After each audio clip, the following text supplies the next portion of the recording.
Hi, hello masters. Welcome to our Swadhyaya challenge. Today we have a wonderful master with a wonderful book. Um, we have Sampath sir from Australia. And a brief introduction about Sampath sir. Sampath sir is a meditation and mindful teacher from Hyderabad, India, and a resident of Australia. He did his MBA in Human Resource Management and Marketing. He is into social service, runs NGOs called Light and Sky. He is also running a school for special kids. He believes that inner change in humans is the only way to make our world a better place, and he believes that meditation alone has that potential. He travels extensively and takes meditation sessions. Thank you, Sampath sir, for being here. Um, yeah, you'd like to go ahead and give a brief whatever I have not covered. You want to say a couple of words about yourself, and have 5 minutes of meditation with music or without music. It's up to you. And then yeah, all yours. Thank you, Pushpa madam. Thanks for inviting me. Hello, everyone. Good to see Sheetal madam as well.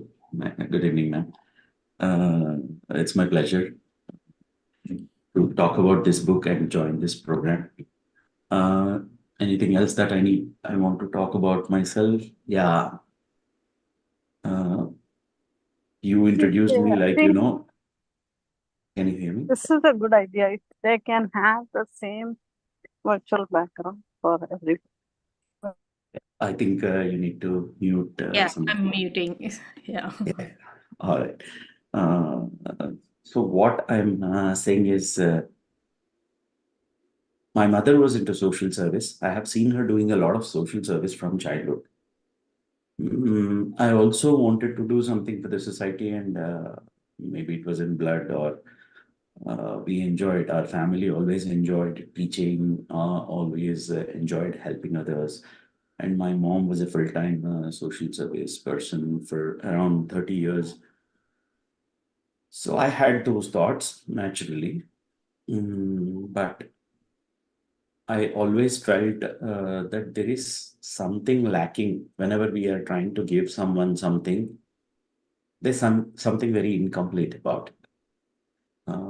And I realized that giving something to someone is, of course, a service, but giving oneself to that person, like giving you to yourself, is the highest.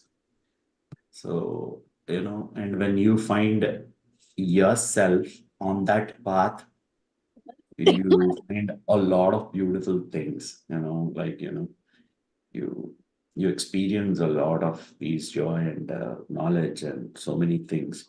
So once I realized that meditation is the ultimate thing, so naturally I started giving meditation as the by default thing to everyone, and it's a privilege to uh, get associated with PSSM. I got to know about meditation through PSSM, and and then after 3 years, after initial practice and reading books, I started sharing meditation, and that's where the joy started multiplying. We met a lot of beautiful people, like-minded people, and a lot of soulmates, friends. And in that process, happened to meet Babaji, and you all know what happens. And after that, it is like, continuous source of inspiration. He is keep learning, keep learning, keep learning, keep evolving. And today we are connected to so many beautiful projects of PSSM, all of us working and working together, sharing knowledge, meeting a lot of new people. Journey is so beautiful, madam. So, according to me, the highest service is giving meditation to people. Social service is just a means that I have chosen to connect to the society. So, that's a little addition that I wanted to do. Wonderful. Coming to, thank you so much. And do you want to conduct meditation? Will you conduct, or you want me to conduct? You conduct, sir. Like All right. you can Sorry. share music if you want. I can share the music, or if you want to do the silence meditation, that's also fine. I will use music just for 5 minutes. Sure. Keep the music ready, but Uh, I'll guide. But I'll guide. No silence meditation. Sir, please. Okay. Okay, Uh, Karuna was asking. Okay, I didn't get that. Anyone prefers music or prefers silence? Music is preferred. Yeah, even I prefer. Okay. So before that, let me guide మరి you. Internet connect అయ్యి ఇది వస్తుందిగా light తీసుకో ఇంకా Karuna, you have to mute yourself. Okay. Sorry No problem. All right, friends. This topic is this book has given me the correct approach to meditation. Mhm. We will do a small meditation at the end of the session, but let's start with what we know. Sit comfortably.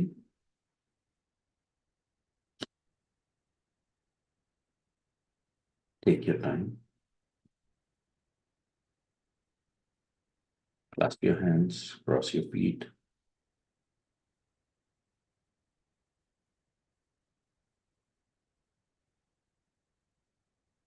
Close your eyes.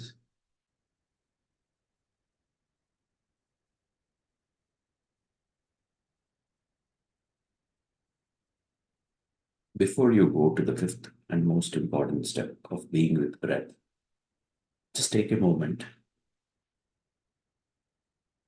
to check if you have done the first step correctly. Are you really sitting comfortably? Are you relaxed? There is no hurry. Meditation is all about relaxing. So please relax.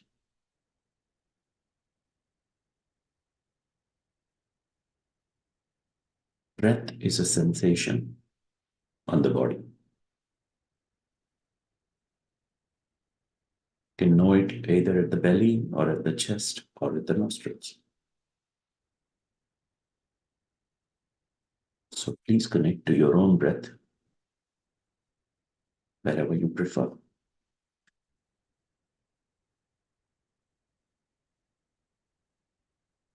And right now, see how the breath is happening.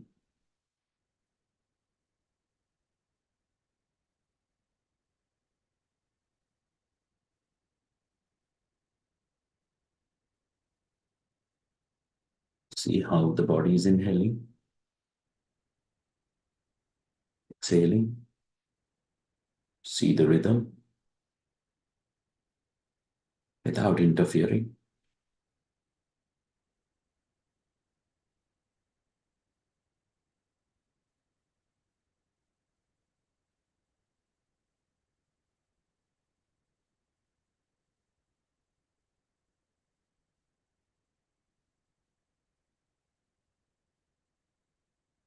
Become more and more comfortable.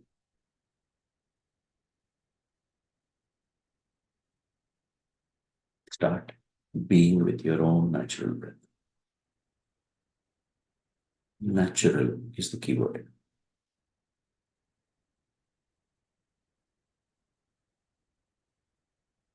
Interfere. And when you don't plan anything, that's when it is called natural.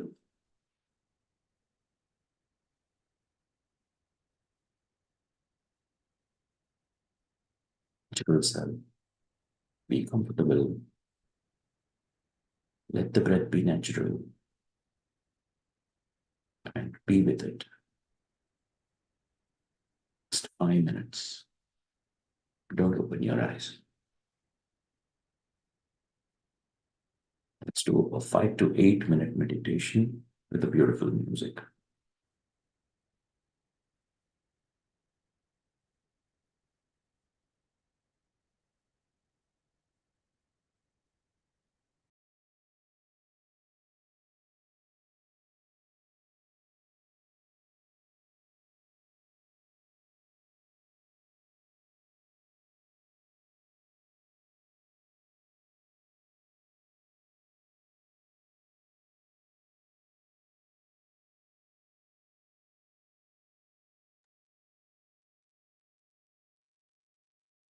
You get the thoughts, cut them, and come back to breath. It's the only practice during meditation. No visualization, no chanting. Lessons. No past, no future. This moment, this breath.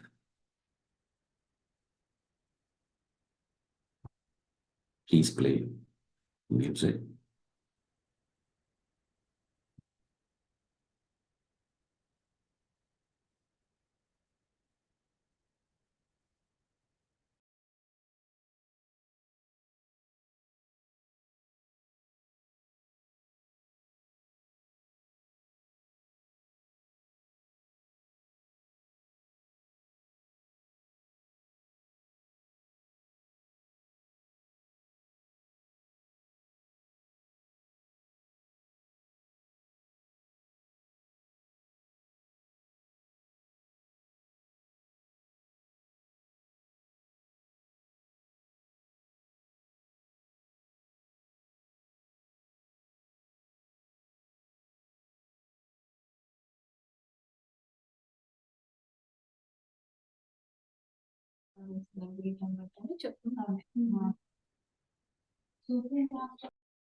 5 minutes. Be one with your breath.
Last 2 minutes.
30 seconds.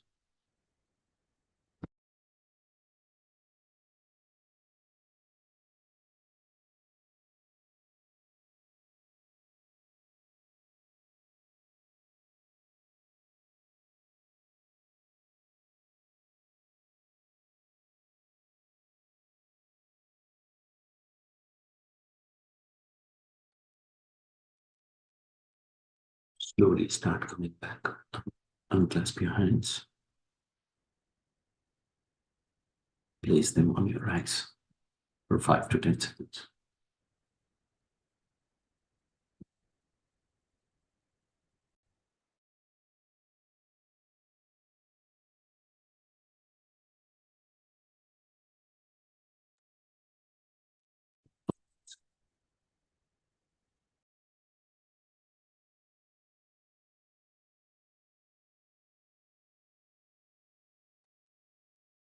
Thank you very much. Questions about meditation, madam? Beautiful meditation, sir. Meditation is basically not doing anything, right? So that's the first correction in the approach. A lot of people think meditation is a doing. Meditation is slipping into non-doing, slipping into your natural self.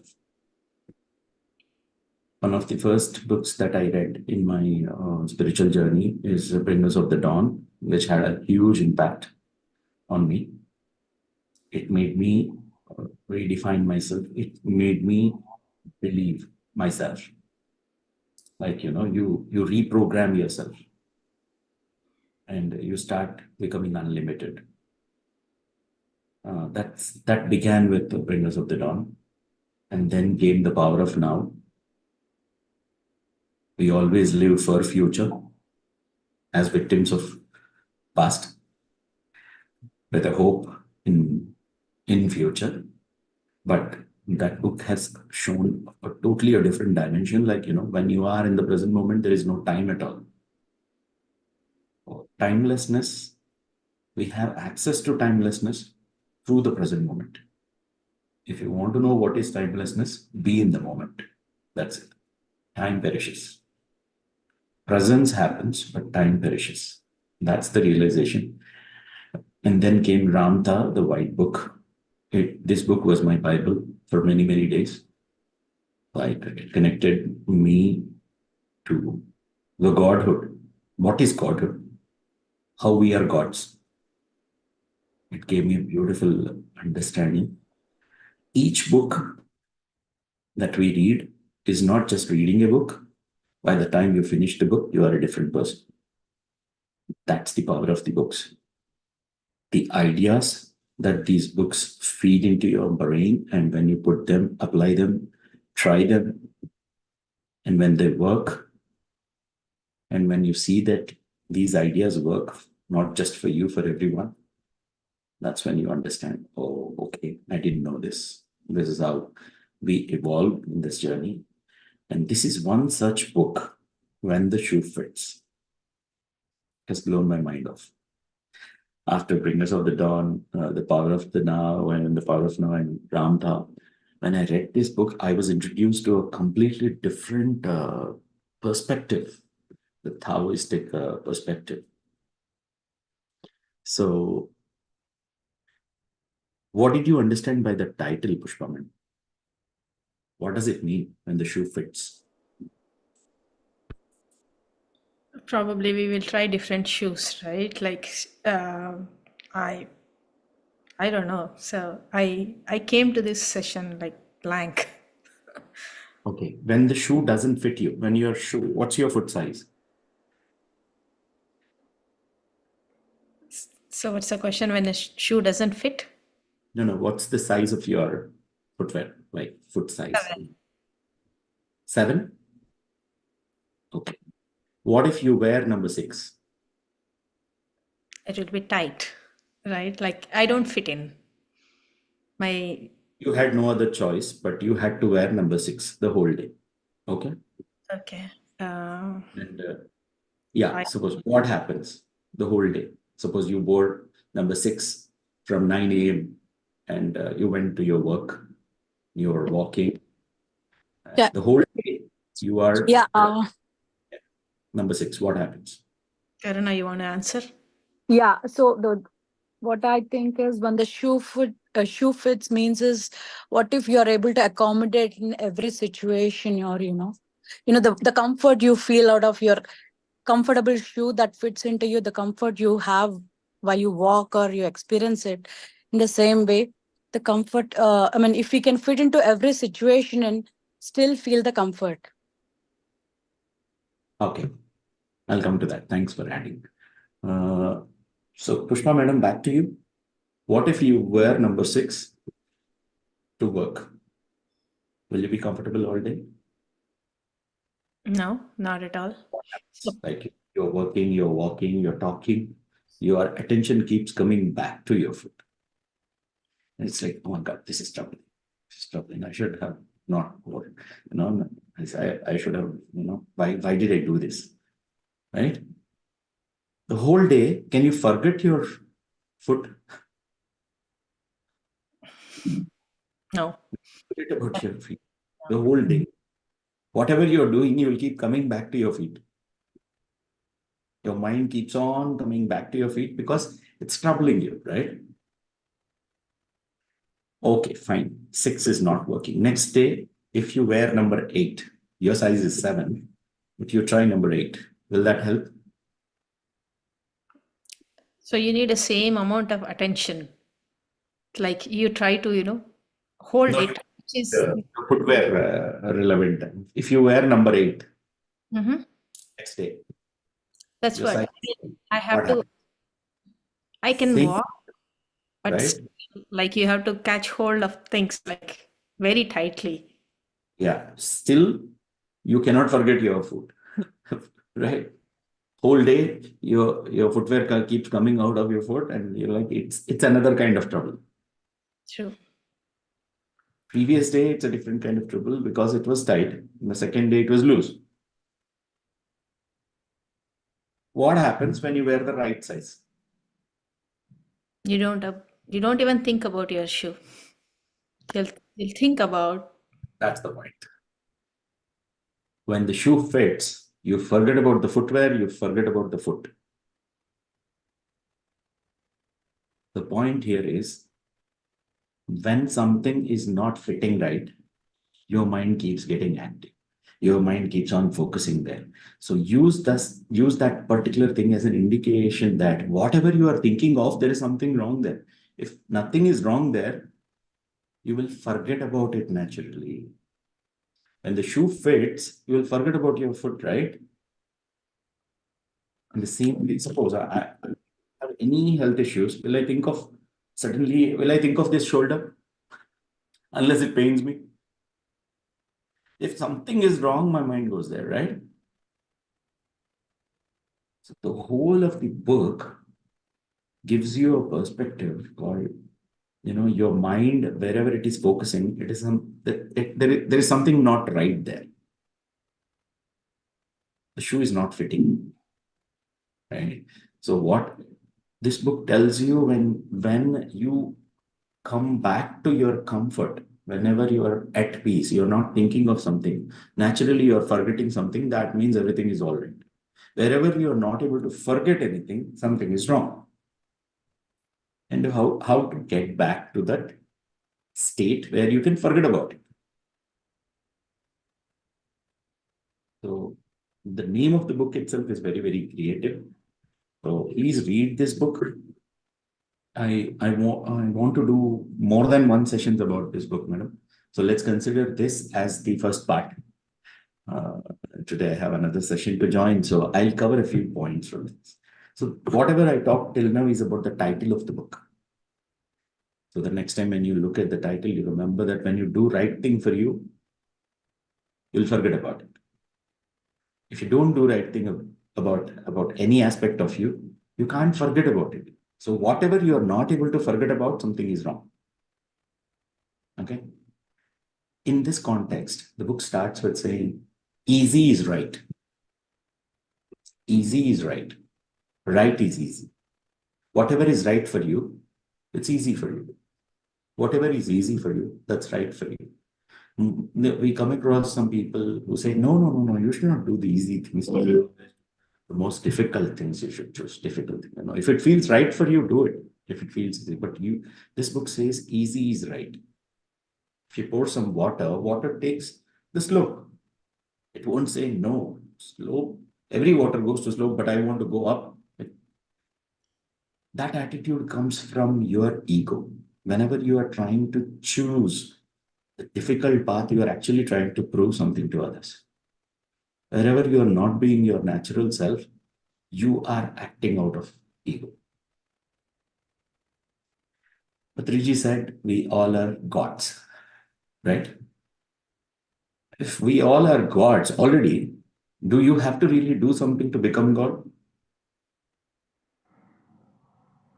If you are already a God, if you are already a creation of God, if you are a God yourself, all that you need to do is be your natural self for your godhood to manifest. We don't realize that we are not being natural. That's why we are not being divine. Since you're born, you're always told what is right, what is wrong. And whenever you do right, people praise you, people appreciate you. Hey man, please stop giving compliments. They're deviating me. Kidding.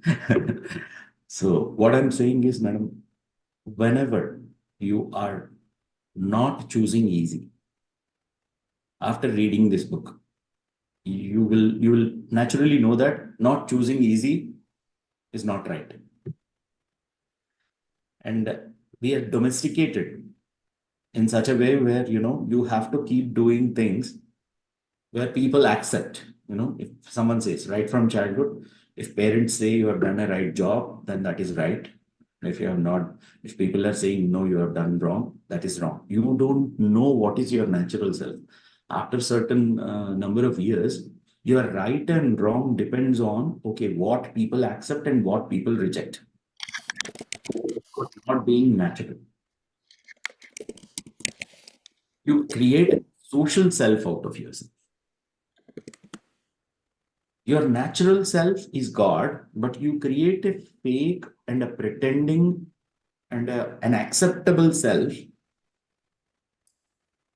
so that you fit in the social, if you fit in the society and people where they keep treating you like, okay, they're respecting you, they're accepting you, that's your need for attention. People, you can't take someone not giving attention to you, you being ignored or you not being accepted. Your education is in such a way where you don't want to know what you naturally are. We come so far from our natural self, and the moment you get up in the morning, you get into, you become a son or a daughter or a wife or a husband, or everything is a role with a certain expectations. Once you go to work, there are different kind of expectations. Once you go to get into the society, just step out. There are a lot of roles that you play. You can play the roles, but becoming that, forgetting your own true nature, you're lost. When you are lost, when you don't know your natural self, when will you know your divinity? When will you know that you are already God? It's just a concept.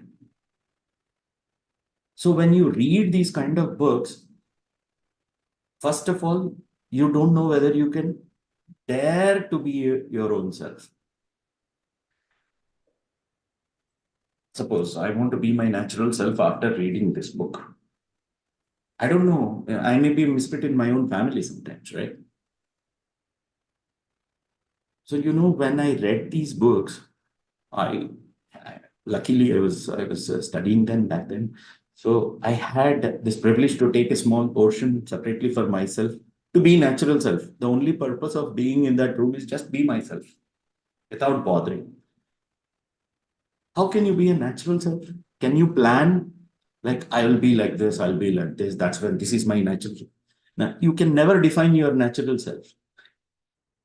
If you don't define and you just flow, whatever happens is your natural self. How you think, how you act, how you speak without planning anything, if you're allowing that flow to happen through you, that is your natural self. So when you read these books, you understand, oh, okay, first of all, you check whether am I being myself? Then you clearly know that no, wherever I'm going, I'm trying to fit in. And I'm putting on an acceptable self so that I get the recognition, I get what I want from people. But am I really that? Am I truly that? What am I? So your approach towards yourself will start becoming truthful.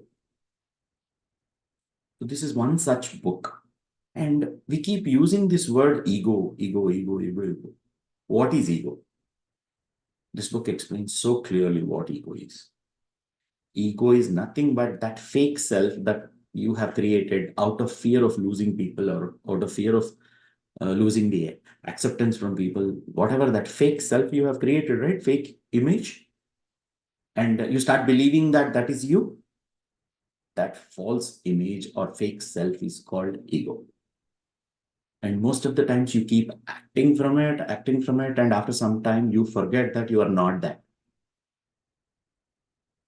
So when you start becoming your natural self, then clearly you will start knowing what is your fake self and what is your natural self. Suppose I come to your home, Shma madam, you invited me for dinner and you cooked something. I didn't like it. I didn't like the taste of what you cooked.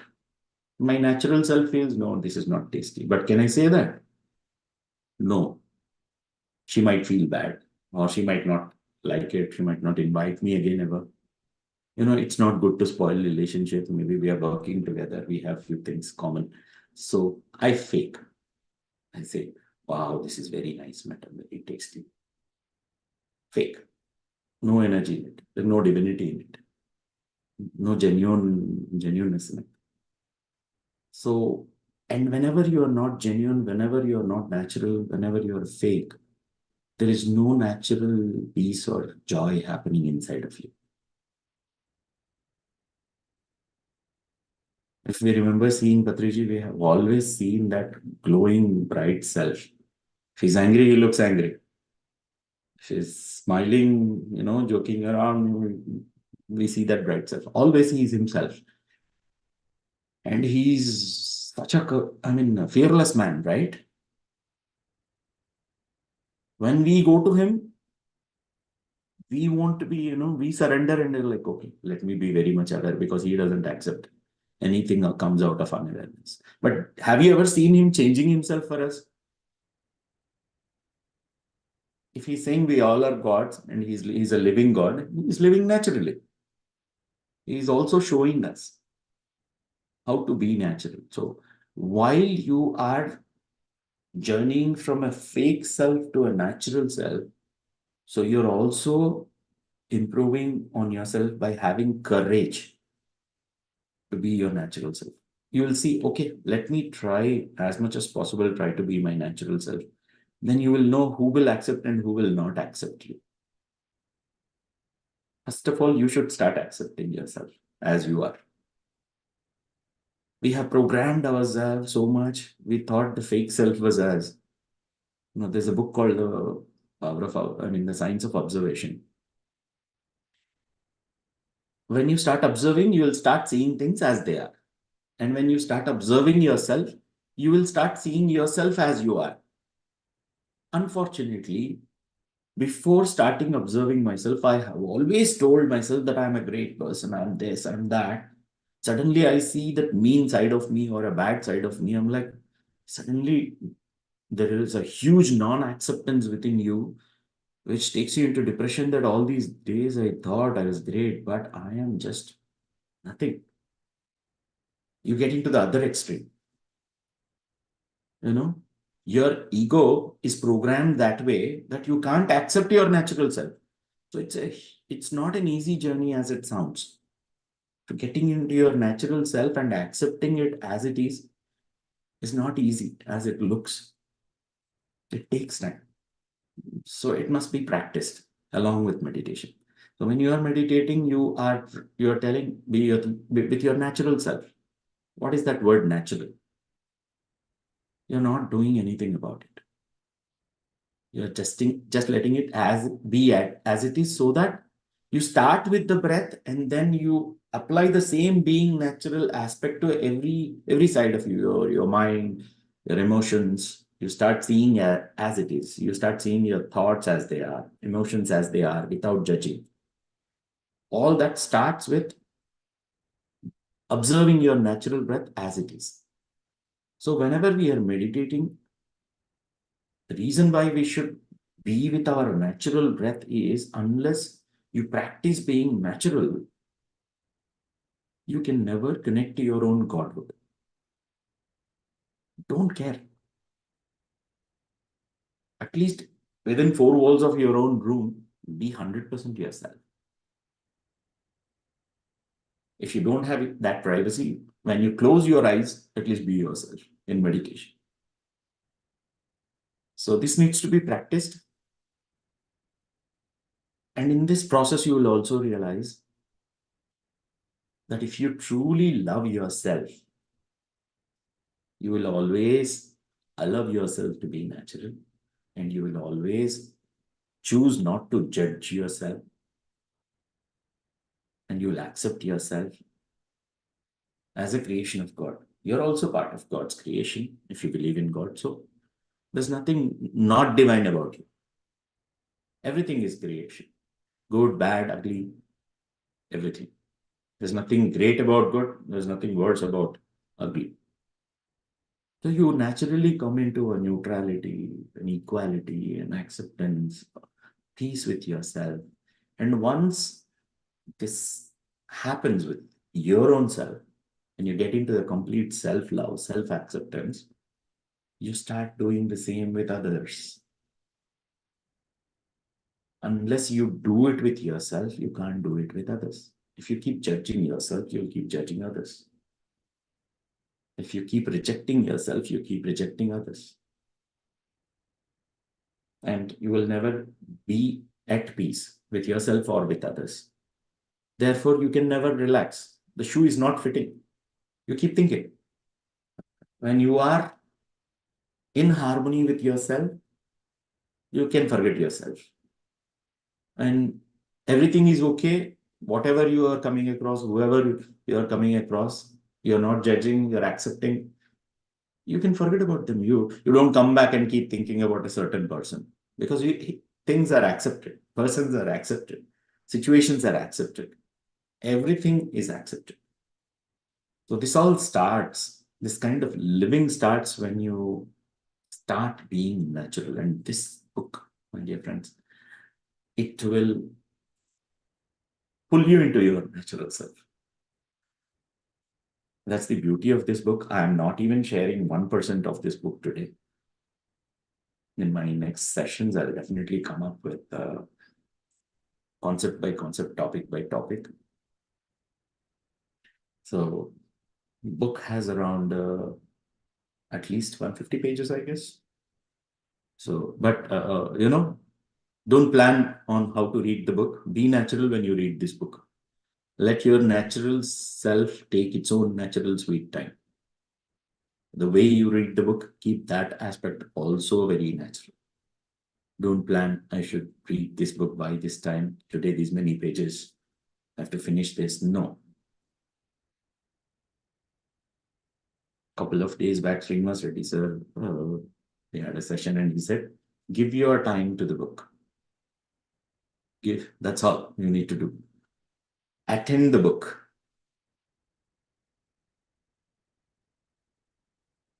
Yes, I came across a PDF version. I'll get it. I'll try to share it with you. So this is one thing. One more interesting concept I'll tell you before we get into meditation is like effortlessness. A beautiful concept of this book. Effortlessness and intentlessness. Usually we talk about making a sankalpa, making an intent, and then forget about it. Then you don't need to make many efforts. The sankalpa will manifest. The intent will help you to become effortless, right? If you want to do something, you don't have to deliberate so much. You don't have to, keep making efforts. You just make a sankalpa, forget about it, keep meditating, things will manifest. A lot of people have experienced this. It is true. But this book talks about the next level. It says intentlessness. You don't even need to have a sankalpa. When you don't choose to even deliberate to make a sankalpa, that's when you will understand what is the divine sankalpa, divya sankalpa. Did you get what I'm saying, Pushpa madam? When you don't, suppose there is a train is, I have taken a train from Hyderabad to Delhi. Train is moving in that direction. Do I have to walk all the night in the train also? Delhi? I can just sit and relax, right? So this is what you do with your efforts when you make a sankalpa. But if you don't want to make the effort of making a sankalpa, making an intent, that's when you will get to know the divine sankalpa. Like, already you are a divine intent. Your creation itself is part of a divine intent. And when you connect to your godhood, you also simultaneously connect to your cause or your reason for your creation of this life, with what intent you are created. Why are you sent into this world? That's a beautiful next level concept that happens. And particularly how your ego makes you behave, what kind of things that you do to show off and invite more troubles. The behavior of the ego. First of all, ego itself is a fake self, but it has a behavior. It is compared to a shadow. Shadow doesn't exist, but shadow behaves. Sometimes it's longer than you, sometimes it is shorter. It has its own behavior. There's no entity called shadow. But imagine shadow getting an individuality and it starts comparing itself with you. So shadow is bigger and it says, see, you're only 5 feet, see, I'm 10 feet. Ego gets into these kind of things. First of all, it is fake. It gets into fake belief system and that has an impact on you. So how to come out of it, there's so many beautiful examples, and it is beauty about this book is these are the principles of Chuang Tzu explained by Osho. If you read directly Chuang Tzu, you will miss that explanation of Osho. So Osho's narration about this book and explaining, and he compares the Buddha's approach and the Taoistic approach. He says Buddha's path is all about effort. You keep doing your sadhana, you keep practicing, there is an effort. But it is just, Tao is like, you just forget about everything and get connected to that flow. So much of analysis happens, so many examples are given, so many comparisons are done, and Osho adds his perspectives. There's a beautiful book to happen in everyone's reality. So it's my pleasure to bring this book into everybody's consciousness today. For those who haven't heard about this book, please order this book, read this book. Book itself will be a beautiful happening, and you will be a more relaxed, natural, divine self by the time you finish reading this book. Trust me on that. So now we have 8 minutes left. I want this meditation that we are going to do be completely dedicated to being your natural self, even in meditation. So now, please, I request everyone, whoever is on this session, if possible, please meditate. Don't just listen to just do it. It's only 5 minutes. Let me start guiding, and people who can switch on their videos, please do. That will help. It's okay for those who cannot, but those who can, it will help. So let's sit comfortably. Close your eyes.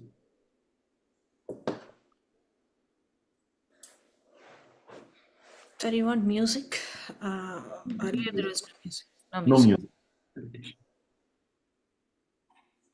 You can be on mute. Yeah, thanks. So close your eyes and forget about everyone else.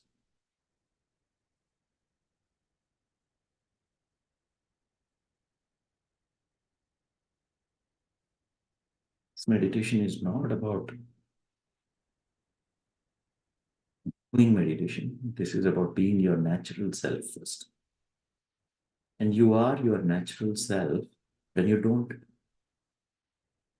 try to define that I need to be like this, I need to sit like this, I need to breathe like this, I need to look like this. No, drop all that effort.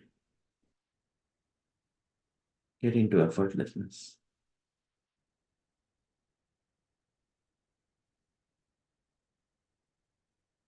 Let the body be its own natural self.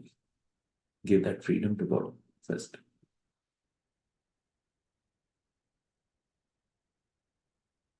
Let it be itself. Let it sit in its own natural posture. If you want, clasp your hands. If you don't want, it's okay.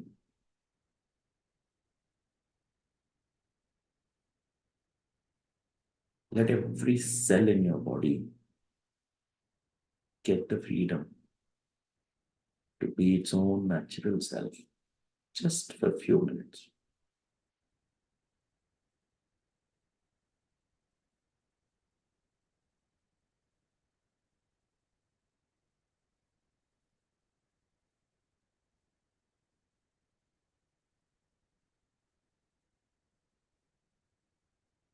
The whole purpose is to be natural self.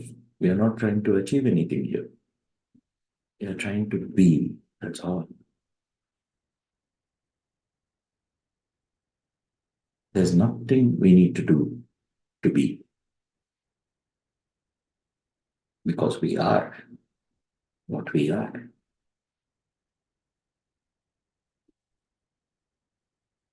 Allowing ourselves to be what we are without planning anything.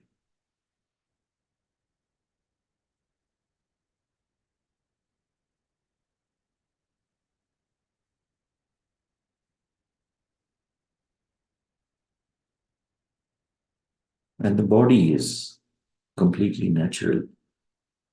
The way it breathes, that is called natural breath.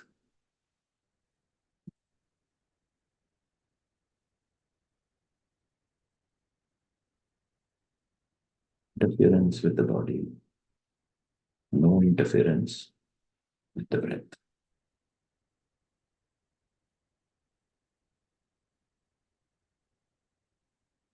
Interference with anything around.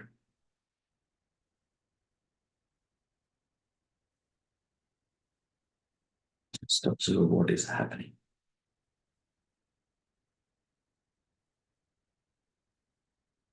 Be aware. Observation does not mean it is an effort or a doing. No, just becoming aware is observation.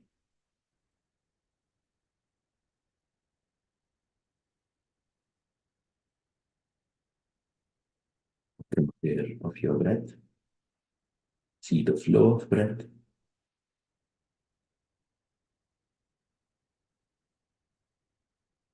If there are any thoughts, see the flow of thoughts.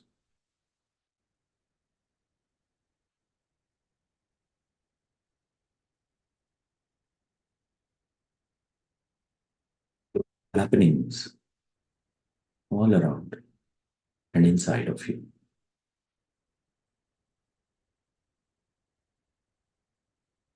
These happenings put together We call it as flow.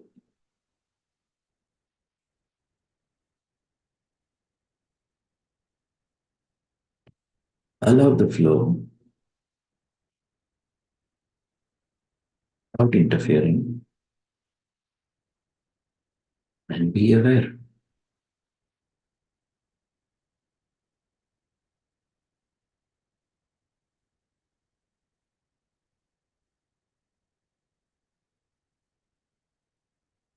There's nothing good or bad about it. Don't bring mind. Nothing is wrong here. We're spitting so we can forget about other food. So you can forget about it. Don't bring mind. Allow the flow. Full self.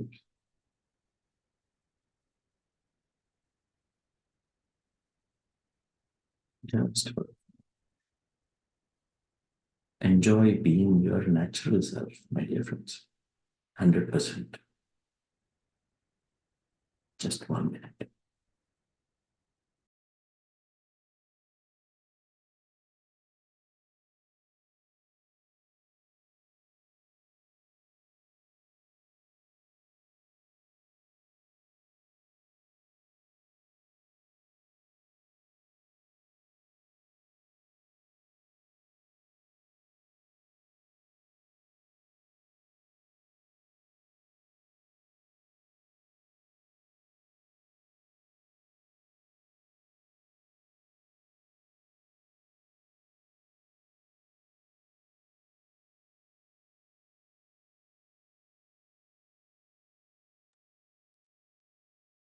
Thirty more seconds.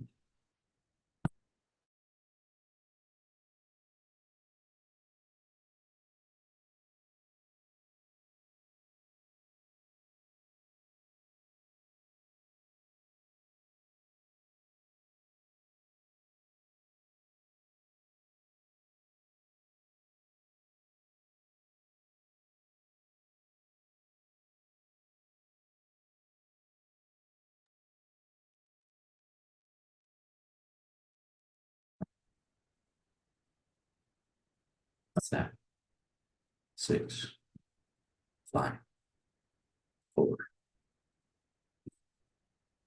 2, 1.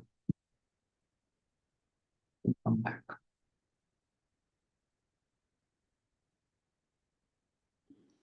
Thank you, sir. I have to stop the live and then we can take some questions. Definitely, I myself have a lot of questions. It's pretty much contradicting. Friends, if you have any questions, please raise your hand and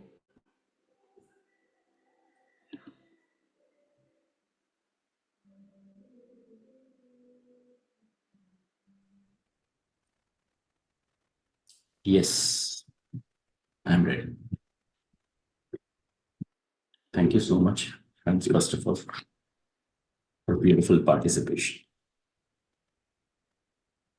okay, looks like nobody have any questions. Nice. You can ask yours.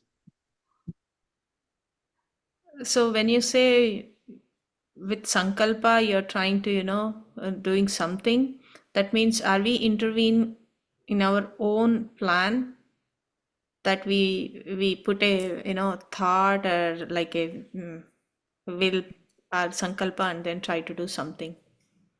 How does that work, sir? So if it is not aligned, that's what we are not natural. If it is aligned with my soul plan, mm, that's how does that work?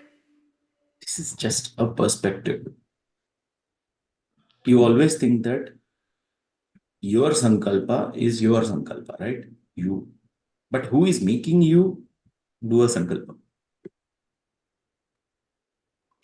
Who I, right? You're trying to differentiate I is like ego or No, what I'm saying is, who is making Pushpa make a sankalpa? Is it Pushpa? Or is there something beyond Pushpa who is pushing her into making an intent? Okay, my mind is asking, probably. So that's what, yeah. As of now, you know only one thing, that, okay, I am making an intent. But if you want to get in touch with the one who is making you do that intent, stop it and see. If you want to see the real movement of the train, if you are walking in the train, you will not observe the train's movement properly. You stop, sit, stay quiet, you will see the movement of the train. In the same way, when you stop your efforts, you will see the effortless effort that happens. If you stop making your intent for some time, and see how the divine intent is pushing you to make an intent, you will get in touch with that flow. To make you sense that flow, we want you to just relax, stop everything, and get connected to that flow. It's a knack. It's not an effort, it's a knack. Suppose I'm in the train, a train example I give because everybody can relate to it. When you are moving, you don't know whether you are moving or the train is moving or both or which one is what. But when you stop, you just relax. You know how fast train is going. You know what the train is making you move in a certain way. You understand that, okay, these are the trains moving, these are my movements. You know the difference, right? In the same way, you need to know what are your deliberate efforts and what are the efforts that are happening through you naturally. What are your deliberate intents and what are the intents that are happening through you naturally. To get in touch with that flow, you need to slip into that non-doing. That's what the Taoistic approach teaches you. It says everything is already around. Whatever you are trying to connect to, you just drop yours and you'll see it. You are the part of the ocean, but you think you are a drop. Drop being a drop. Drop the effort of being a drop. That's when you will connect to your own ocean, your oceanic self. So If it's you're kind of, yourself, acting like yourself, intending like yourself, making efforts like yourself, you will not know beyond what is beyond this self, right? So sometimes take a break, connect to the happening, connect to the flow. That's when you will understand what is happening. So this book,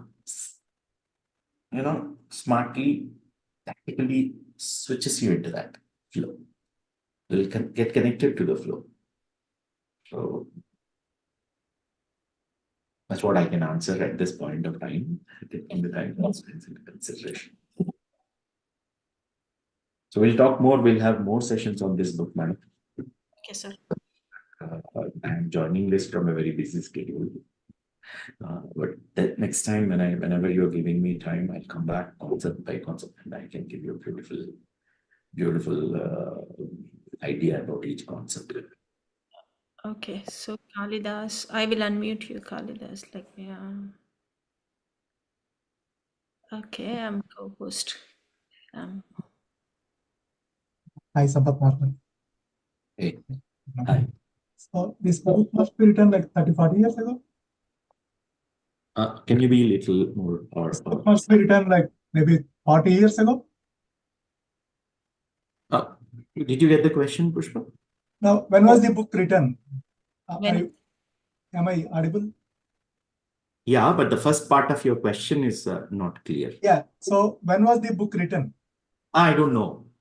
I got to know about this book. It is a discourse given by Osho. Okay. Never wrote any books. Whatever discourses that he has given, people converted them into books. So there are around 600 plus books. This is one such book. Okay. It's on Amazon. So how was the experience living, Sorry for interrupting. Sorry, what did you say? So how was your experience living what you described? Understood what is life. I understood what is beauty. I understood what is being. You get introduced to life when you read such books. These books are not reading books. This is life happening to you. I can vouch. So please read Osho. Those people who have not read Osho books, any Osho book, I feel it's very important to get that experience of reading books. Thank you, Kalidas. Pushpa madam, I'm sorry I need to get into another call. I am 8 minutes. Thank you so much, sir, for giving your time. So definitely based on whenever you're available, we will just go, any way that you just gave like intro part, like it just like, you just created some curiosity in everyone for sure. So yeah, definitely thank you so much, sir. And the meditation was really, really wonderful, deep. It's hard to get into connected, go to that deeper level within that shortest time. So thank you so much for coming. The faster you can connect to your natural self, the deeper the meditation will be, right? You need to drop. Particularly meditation, people should not do with any unnatural self, with an effortful kind of approach. Just drop everything, connect to the flow, start connecting to the flow of the breath, then you get connected to the flow, a natural flow. Thank you so much for your participation, your presence, and Shikal madam's presence on the camera. Thank you so much for that, because that made me talk to you guys. Thank you. Thank you so much. See you next time. Thank you so much, sir. Bye all. Thank you so much. Thank you. Okay.